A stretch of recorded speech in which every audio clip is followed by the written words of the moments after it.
Hey friends, Allison Ramirez here, Christian author, editor, and content creator, here today to talk to you about part 4 of our 5-part writing process. Last week I filmed a video all about revisions and what to focus on in the revising portion of your manuscript.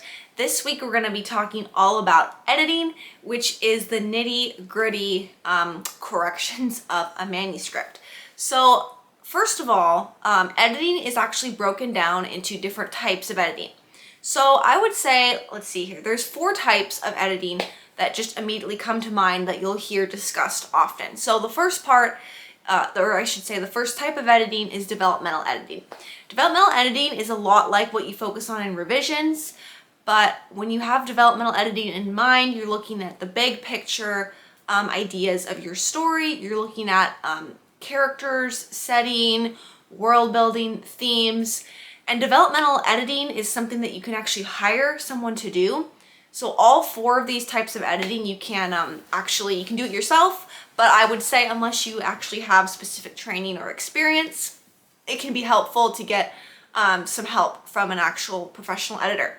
However, since there's 4 different types of editing, it's not like you can have one person do everything.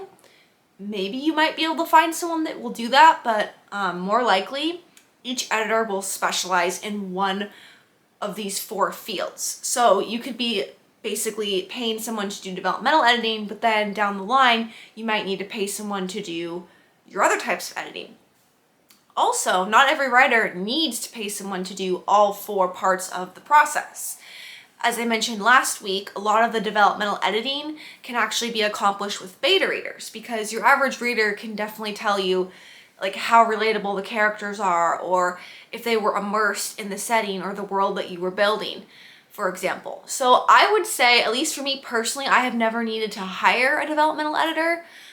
Perhaps if you're writing something that's very factually based, like maybe historical, and you're really worried about getting, things accurate or correct, maybe it might be helpful to have a developmental editor.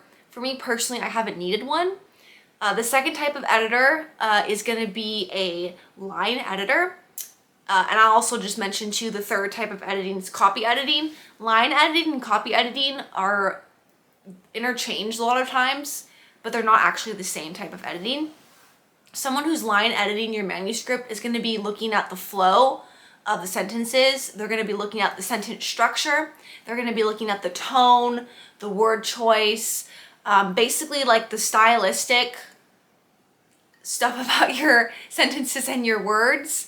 Versus a copy editor is basically going to be your, grammarian. They're going to actually be going through and looking at anything that's grammar based, tenses, commas, punctuation, capitalization, spelling.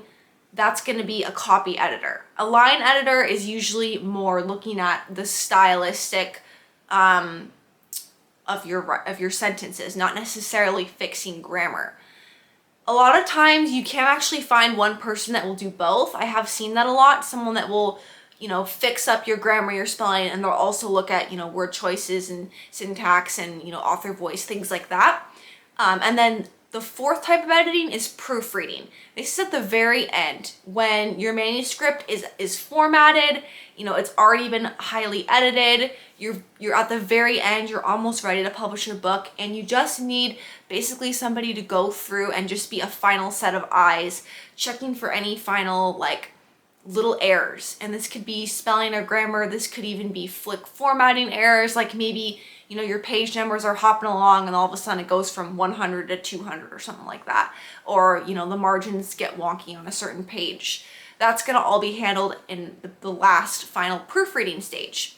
So for me personally, I've always hired a proofreader because I found that in the beta reading portion of the process, I was able to get a lot of developmental feedback and even a lot of line copy editing feedback. I also have myself done a lot of training and research into editing, so I can do a lot of it myself, but I have found that having a proofreader at the very end just to go through and catch anything that I have missed or anything that I just don't know so that I didn't correct it because I didn't know it was an error in my writing has been really helpful. And also usually proofreading is the cheapest type of editing because, you know, the person editing is already looking at a draft that's in pretty good shape.